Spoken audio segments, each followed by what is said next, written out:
We are back from vacation, and the long-form videos shall commence. We spent a couple of weeks up on the northern coast of California in a little place called the Sea Ranch. I have been coming to this little community since I was about 8 years old, and I love it. A lot of hiking, a lot of beachcombing, and just decompressing. And of course, a lot of Mahjong games were played, and I did record a few of them. This first segment here is some Charleston modeling. So I gave myself 14 tiles, I believe. And as I pointed out there in the upper left-hand area are my tiles for my Charleston passes. So as I'm looking at this, I'm trying to figure out what direction, what category should I move to. Of course, I assess for my pairs. So I have a pair of 2 dots and I have a pair of 8 BAMs on the end there. I see my clear direction is the 2, 4, 6, 8 category. I'm trying to decide what the third tile will be that I need to pass. So I'm looking at the second hand down right there. Let's see if that would be a good hand to move towards, since we're kind of forced to move towards a particular hand right now versus just gathering tiles for a category. So I'm pulling the tiles down that do go into that second hand just to see what I have. And technically, I have a hand with no gaps because I have the flowers, I have the 2 dots, I have 4, 6, which I need a pair in both of those, and then I have an 8 dot. So that is actually a hand without a gap. I want to remind people to keep your tiles in the slope part of your rack. Don't take them out and put them on, let's say, your card to look at them or on top of the rack. You can be disqualified for that move. A player must have 13 tiles in the slope part of their rack at all times. It looks like I chose to pass the 1 crack, the 5 dot, and I chose the 4 BAM. Let's see what I got on the first pass. Oh, I got an 8 dot. Okay, with that, I decided to split up that pair of 8 BAMs. And let's see what we get. Oh, I got a flower. Great. And a 1 crack, and I got another 4 BAM. All right, so I'm going to let go of that 8 crack. This is my first left. So I could have done less, 0, 1, 2, or 3 as far as passing. I chose to pass all 3 on my first left. And let's see what I get coming in. 1 dot and a 6 BAM and a 4 crack. Okay, so I've got my pair of flowers. I got a pair of 4 cracks.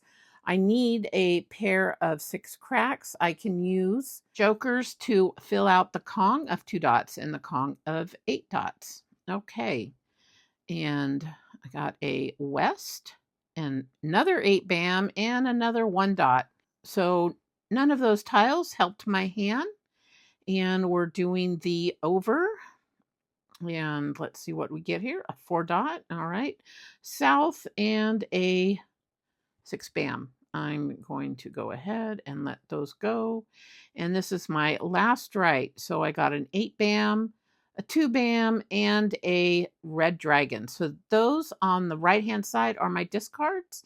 And that hand is actually looking pretty good. Hopefully I don't get hung up by 1 needed 6 crack. So I didn't do the optional. I think I just forgot to do it. We are going to move into gameplay of Siamese Mah Jongg, but first, this is how we mix our tiles. These were homemade with our 3D printer. So we're very gentle when we use those and mix tiles. I do not use them on any vintage tiles or any tiles that I think have any fragility about them. When playing Siamese Mahjong, remember that each player gets 27 tiles, and then there needs to be the 1 player that's going to go first, and they do that by picking and discarding a tile. We're playing messy Mahjong, which means we didn't put the tiles in rows. We're just picking them out of the bone pile, so to speak. And we try to keep the discarded tiles to the side. It's just easier to see the face down tiles too.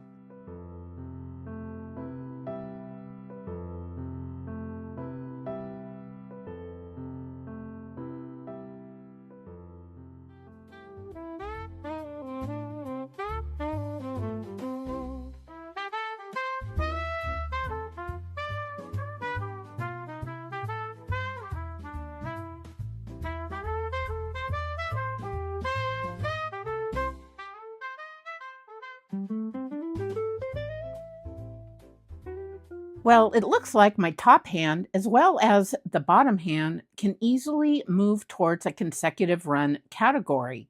So the bottom hand as well can be in the odd category 5, 7, 9. I notice I'm keeping the red dragons there, so I may go for the dragon hand, like dragons, in the 5, 7, 9.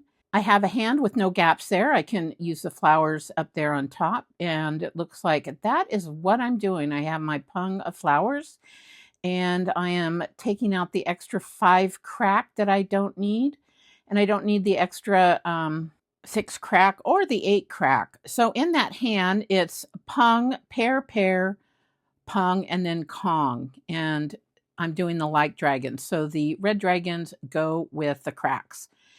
And I am not quite sure where I'm going with that top hand yet. Usually this is what happens. I get one hand really well developed, and then I kind of have another hand limping along.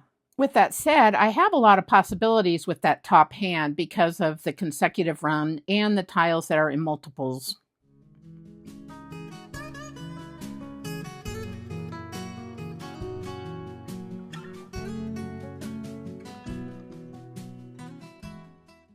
Remember to use only one hand while playing. I'm using 2 hands here because I've got the camera right in front of me, but it's a good habit to just use one hand while playing, and not to pick with one hand and discard with the other. Most tournaments don't allow playing with 2 hands because it's easy to cheat that way.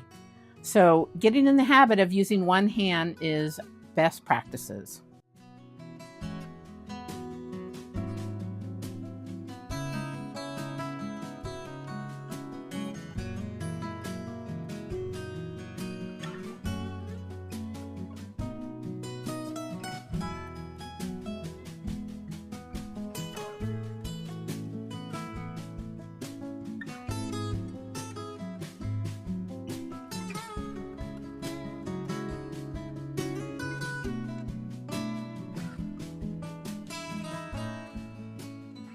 It looks like that top hand with the consecutive run in the dots is coming along nicely.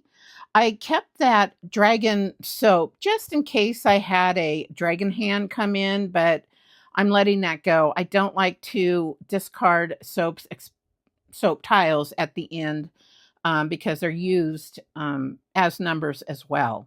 So it looks like I'm going to be going with the pung, pung, kong, kong. And I'm really happy I went in the direction I did with the consecutive run and the dots. And I am getting really lucky. So I'm calling for an exposure, a 7-dot Kong. And remember, you grab the discard and put it on top of your rack. You do not put it in the slant part of your rack. And I am waiting on just one tile, it looks like, for either one. It looks like I can do a double mahjong. So this would be a 3 tile wait because I need either an 8-dot, a joker, or a red dragon. And I got the red dragon. And so I'm able to do my double mahjong, and I am the winner, chicken dinner. Thank you so much for stopping by, and I will see you next week. Take care. Bye-bye.